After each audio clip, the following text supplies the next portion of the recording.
Hello and welcome back. My name is Ganesh. I'm from learnenglishlab.com, and in today's lesson we're going to talk about where to use the passive voice. I'll show you 4 common situations where we prefer to use the passive rather than the active voice. Alright, let's start by making sure we understand the difference between the active and the passive voice. Take a look at these sentences I have over here. Eddie kicked the ball. That's in the active voice. In the passive, the ball was kicked by Eddie.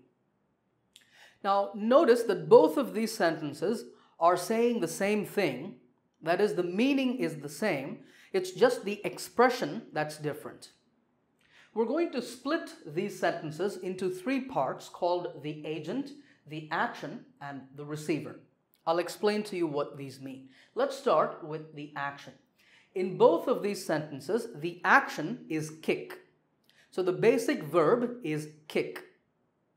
The agent is the person or thing that does the action, and that is Eddie in both sentences. The receiver is the person or thing that receives the action. In this case, it's the ball that receives the kick, so the receiver is the ball. Okay, so now what's the major difference between the active and the passive voice?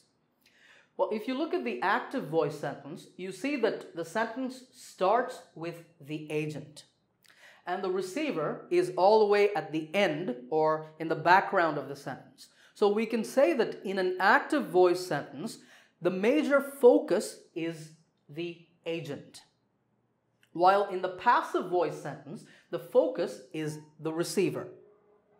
And you notice here that the agent has been pushed to the background or to the end of the sentence. Sometimes we can even leave out the agent if it's not important. Also notice here that there is the verb be. This was is just the verb be in the past tense. We put the verb be here to show that this is the receiver and not the agent. That's very important in the passive voice. Okay, so now we know that if we write or say a sentence in the passive voice, that is because we want to focus on the receiver and we don't want to focus on the agent. In what situation might we do that? Well, one situation is where the agent is less important. Now let me give you an example. There's this hotel near my home. It's a very popular hotel, but there was one problem, and that problem was the hotel looked very old. It was an old hotel. But recently, I learned that they have renovated the hotel. Renovate means to improve the look of a place. So they have repainted the building, they've added some new furniture, they've made some nice decorations, and now the hotel looks really good. So we can say that they have renovated the hotel. Now, as soon as you hear that sentence, you might realize that that's not the best way to say it because we're giving too much focus to they. We're saying they have renovated the hotel. We don't want to do that. We want to focus instead on the hotel and the renovation. So we write it in the passive as the hotel has been renovated. It's in the present perfect tense, so I'm writing has been. Now notice here, there is no mention of the agent. In our original sentence, we said the ball was kicked by Eddie. We mentioned the agent. But here, there's no agent. And that is the advantage in the passive voice. If you are not interested in the agent, you can leave out the agent. All right, so our final sentence is the hotel has been renovated. Now we could say the hotel has been renovated by them, but that would really not be necessary because we're not interested in that information. All right, the second situation where we use the passive is where the agent is unknown. So let's say that somebody stole my wallet last week. Somebody stole my wallet last week. Now we know that some thief or some pickpocket pinched my wallet, but we don't know who that person is. So we can say that the agent is unknown. That is, the person doing the action is unknown. So we can write that sentence as my wallet was stolen last week. This is in the passive, and once again we have left out the agent. The reason here is that that agent is unknown. So we're focusing entirely on the wallet because after all, that's what's important to me, my wallet, right? So my wallet was stolen last week. All right, the third situation where we prefer the passive is where the agent is obvious. Let's say that the police found the thief who stole my wallet and the police arrested the thief yesterday. The police arrested the thief yesterday. I have rewritten that sentence in the passive as the thief was arrested yesterday.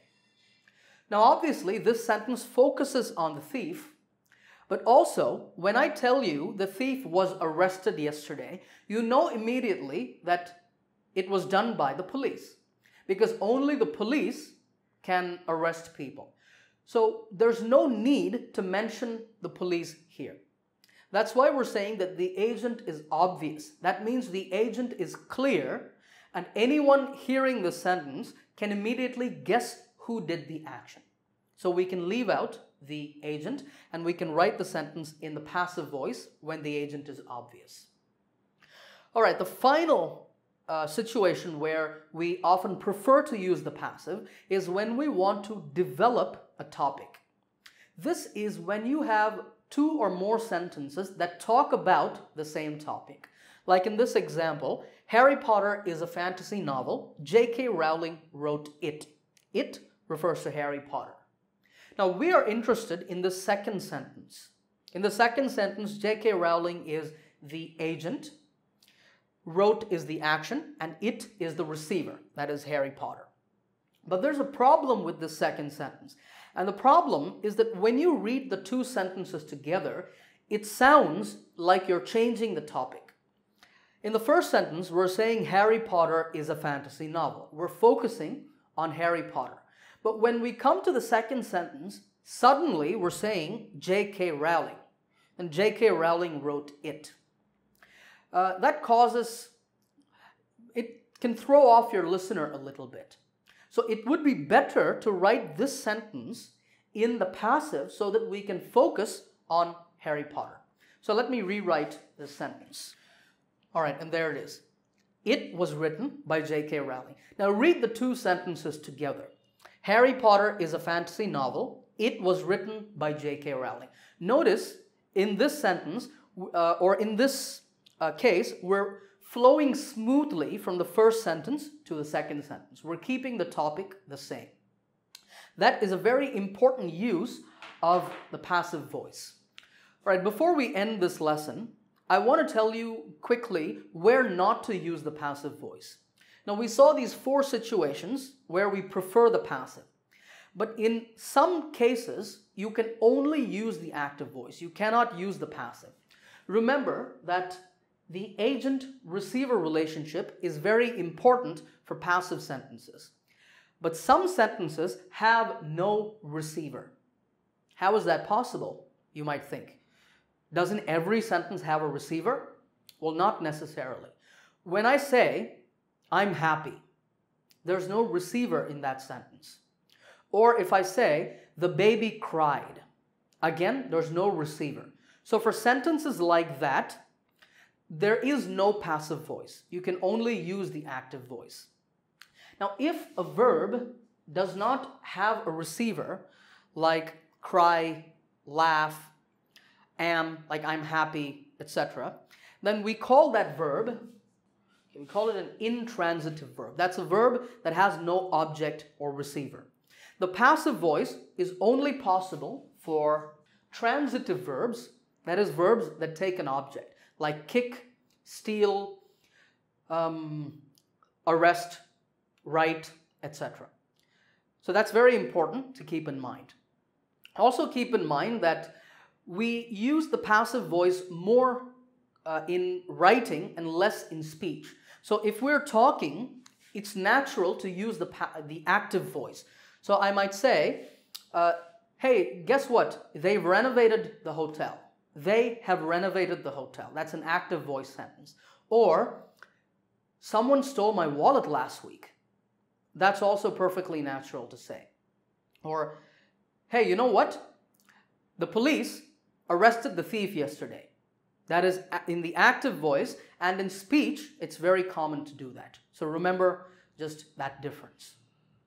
All right, I hope you enjoyed this lesson. Remember to subscribe to this channel, and I'll see you in another lesson soon.